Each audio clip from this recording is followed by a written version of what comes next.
신신명 강의 제5강 이견 부주 신막 추심. 두 가지 견해에 머물지 말고 삼가 추심하지 말라. 두 가지 견해라고 하는 것은 서로 상대적인 견해입니다. 여기에서는 진과 망이 두 가지 견해가 되고 공과 유가 두 가지 견해가 되고 적과 조, 근과 경 이런 것들이 전부 상대적인 두 가지 견해가 됩니다. 부주는 어느 곳에도 치우치지 말라는 뜻입니다. 진이다 망이다 진짜다 가짜다 하는 것에 너무 머물러 있어서는 안 된다는 것입니다. 예를 들어 남자다 여자다 하는 데에도 너무 고집해서 머물러 있지 말라는 말입니다. 남자 일 여자 일이 따로 있습니까? 누구든지 하려면 할 수 있는 것이 일입니다. 그런데 그것을 꼭 네 일 내 일 하면서 고집하면 그 집안이 어떻게 되겠습니까? 상황에 따라서 남자가 여자 일을 할 수도 있고 여자가 남자 일을 할 수도 있을 때 그 집안이 조화를 이룹니다. 나는 남자다 하는 소견에 사로잡혀 머물러 있어서는 안 됩니다. 우리 주변엔 아직도 그런 분들이 많은 줄 알고 있는데 자기 자리라는 편협된 소견을 갖지 말아야겠습니다. 사람들은 자기의 살림살이 또는 자기의 주관을 세웁니다. 의식적으로 세워놓으려고 해서 세우는 것이 아니라 오래 살다 보면 저절로 자기 틀과 자기 기준이 세워집니다. 그런데 거기에 너무 매달리고 집착하고 빠지게 되면 결국은 남이 보이지 않아 남을 배려하지 못합니다. 법화경에 부처님이 이 세상에 오셨을 때 광명이 비치고 그 광명을 통해서 비로소 옆에 있는 사람이 있음을 보게 되었다라는 표현이 있습니다. 눈을 뜨니 다른 사람이 보이더라는 것입니다. 무엇에 눈을 떴다는 것입니까? 진리에 눈을 뜨게 되었고 이 세상에 눈을 떴고 인생의 진실에 대해서 눈을 떴고 한마디로 모든 존재의 진실에 대해서 눈을 뜨게 되었다는 것입니다. 이런 법화경의 말씀은 참 의미심장한 말이라고 하겠습니다. 상대적인 두 가지 견해에 머물지 않을 때 다른 사람이 보입니다. 즉 배려해 줄 수 있는 것입니다. 그래서 자기 주장, 자기 소견, 자기 사상을 너무 쫓아가서 찾지 말라고 강조합니다. 제유 12 분연 7심. 막 옳고 그른 것이 있기 시작하면 분연히 마음을 이르리라. 제는 겨우 시간적으로 막이라는 뜻입니다. 시간적으로 이제 막 시비가 있기 시작하면 아주 어지럽게 마음을 잃어버린다는 뜻입니다. 여기서 마음은 일심이라는 뜻입니다. 모든 사물과 존재가 중도로 되어 있지만 그 중에서도 중도의 속성, 중도의 향기, 중도의 맛, 중도의 원리가 제일 잘 드러나는 것이 마음이라는 말입니다. 그래서 마음을 잃어버려 옳다 그르다 참이다 거짓이다 하는 것이 처음에는 하찮은 것 같지만 조금이라도 그런 문제가 틈이 벌어지기 시작하면 눈덩이처럼 불어나 극과 극으로 치닫게 되는 것입니다. 앞에서 눈꽃만큼이라도 차이가 나기 시작하면 금방 하늘과 땅 차이로 벌어지게 된다라고 하였습니다. 지금 이 구절도 바로 그런 이야기입니다. 옳다 그르다 하는 생각이 일어나기 시작하면 일심, 즉 중도를 잃게 된다는 말입니다. 이유, 일유, 일력, 막수.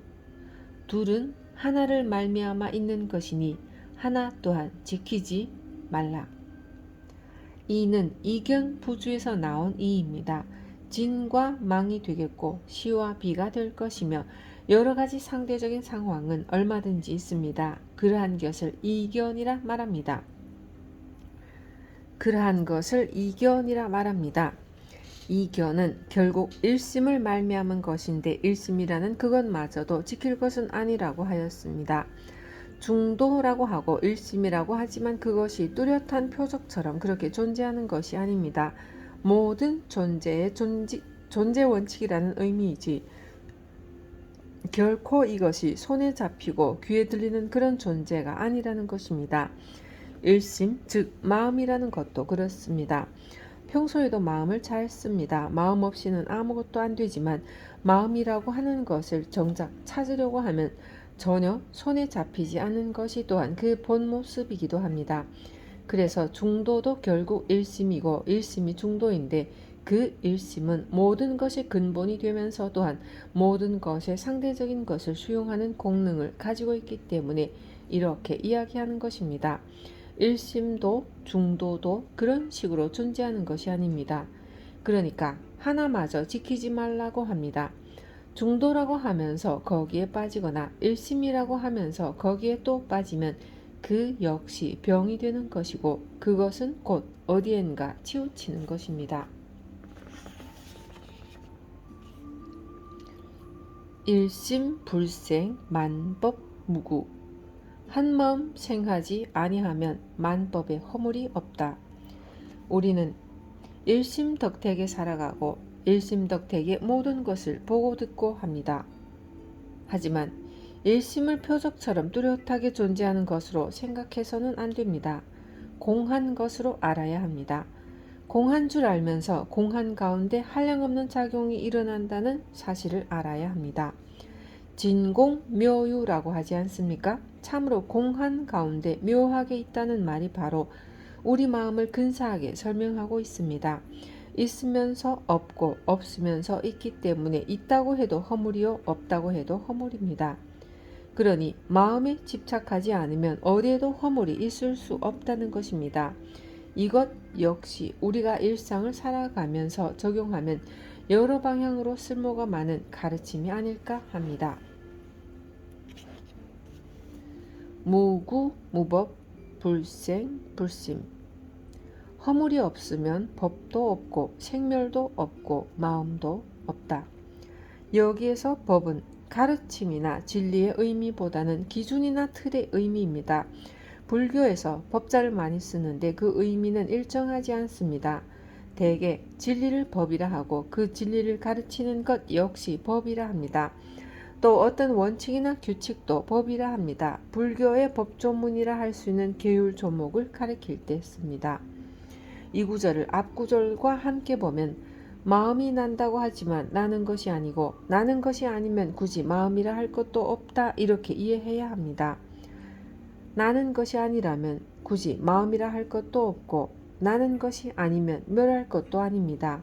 어떻게 보면 모순이 아닌가 싶겠지만 우리 마음이 부단히 생멸 변화하고 있는 것처럼 보여도 마음의 원리를 제대로 알게 되면 나도 나는 것이 아니고 멸해도 멸한 것이 아닙니다.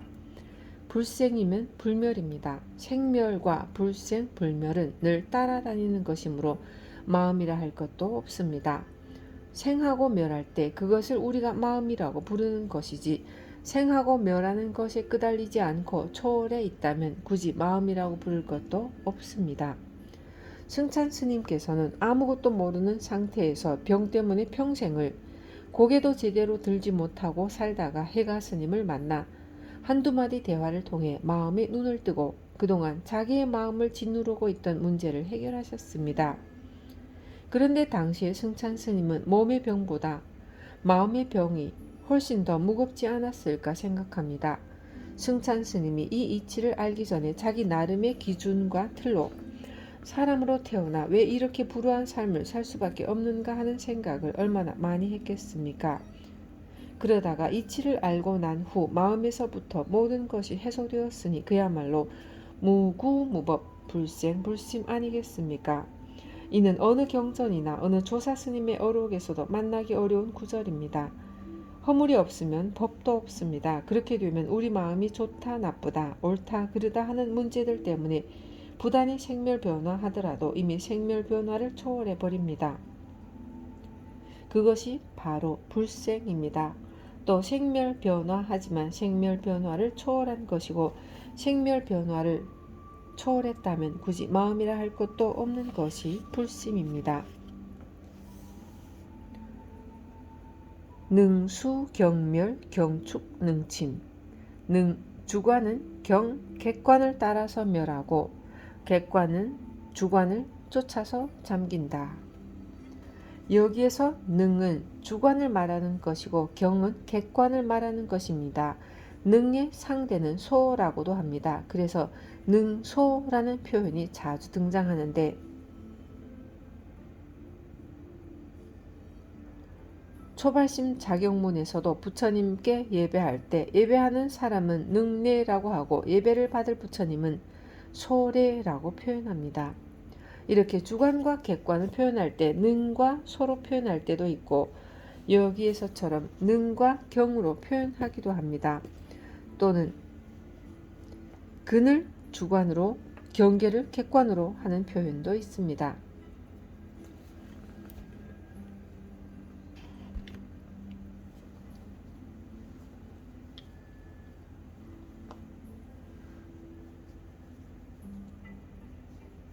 불교는 여러 경로를 통해서 중국에 들어왔고 번역 시기와 번역자가 각각 달랐기 때문에 불교 용어를 번역할 때 조금씩 차이가 있습니다. 그래서 지금과 같은 몇 가지는 공부해서 익숙하게 하는 길밖에 없습니다. 번역하는 사람에 따라 같은 보살을 두고 관자재 보살이나 관세음 보살로 다르게 번역하듯이 주와 객을 나눠서 이야기할 때도 능소라고 하는 경우도 있고 능경이라 하는 경우도 있습니다. 능수경멸은 주관이 객관을 따라서 멸한다는 말이고 능경축, 능침은 객관은 주관을 쫓아서 잠긴다, 즉 멸한다는 말입니다. 이 부분 역시 소멸을 말합니다. 주관과 객관, 너와 나, 시와 비, 선과 악 등은 모두 상대적으로 존재하기 때문에 어느 한쪽만 없어지면 다른 한쪽은 저절로 없어지는 것입니다. 연기를 설명할 때 두 단의 갈대 묶음을 세워서 설명하지 않습니다. 두 단의 갈대 묶음을 서로 의지에 세워 놓으면 서 있지만 한 단을 제거해 버리면 나머지 한 단도 쓰러져 버립니다. 그럼 둘 다 없는 것입니다. 마찬가지로 너는 나 때문에 있고 나는 또한 너 때문에 있고 시는 비 때문에 있고 비는 시 때문에 있으며 선은 악 때문에 있고 악은 선 때문에 있는 것이 모두 같은 관계입니다.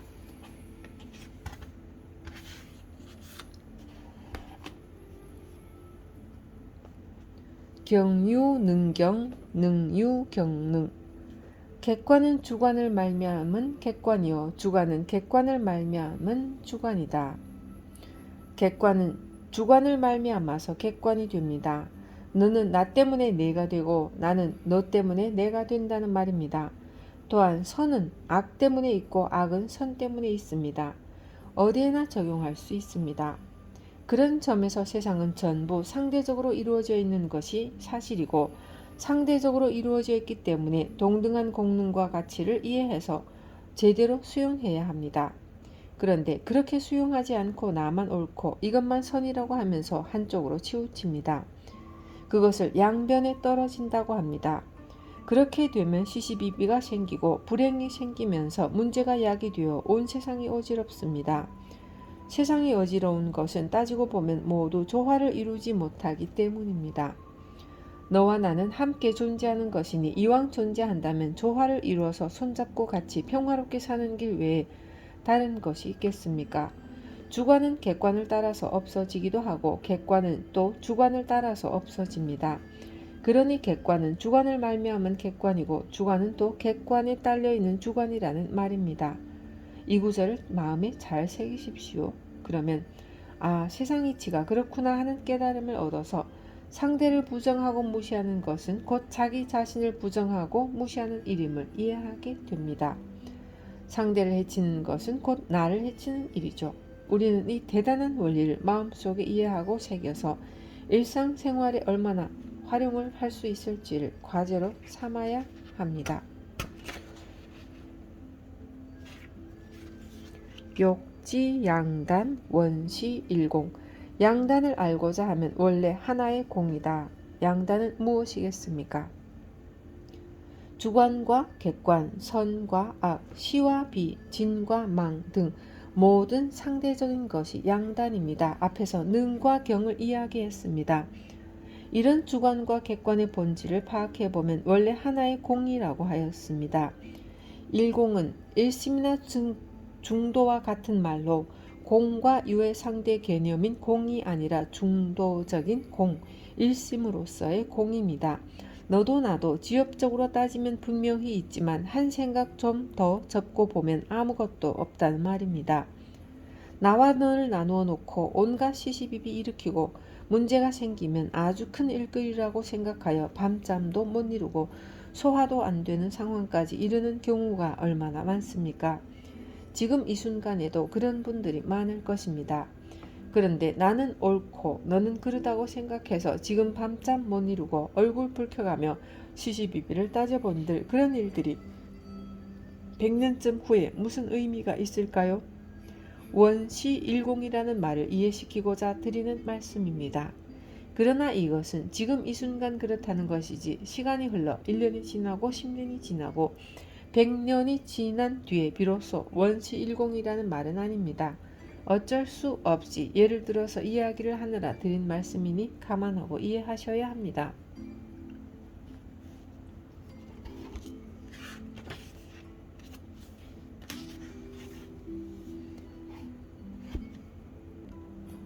일공동량 제함만상 하나의 공은 둘과 같아서 삼라만상을 가지런히 포함한다. 하나의 공은 두 개와 같다. 즉 양단과 같다고 합니다. 하나의 공이라고 생각했을 때 둘 다 살아난다는 것입니다. 두 사람이 크게 시비가 붙어 싸우다가 100년 후에 아무 의미가 없다는 것을 순식간에 동시에 깨달았다면 저절로 마음이 풀어져서 서로 돌아설 것 아닙니까? 그러면 이는 둘 다 살아나는 길입니다. 그러므로 일공동량이라는 것이 상당히 의미 있는 말입니다. 둘 다 부정해서 하나인 공이라고 생각했을 때 비로소 살아나는 것입니다. 진공에서 묘유가 되는 길이죠. 그래서 제함만상이라고 합니다. 너와 나만 살아나는 것이 아니라 삼라만상 두두물물이 모두 포함되어 자기 가치와 자기 생명을 지니고 살아난다는 의미입니다. 앞에서 나온 임실, 일심, 불생, 만법무구라는 구절과 같은 뜻입니다. 이 구절은 이미 존재하는 모든 상황을 우리가 어떻게 이해하고 어떻게 볼 것인가, 깊이 내재한 존재의 실상을 어떻게 이해할 것인가 하는 문제를 분석해서 제시한 것입니다.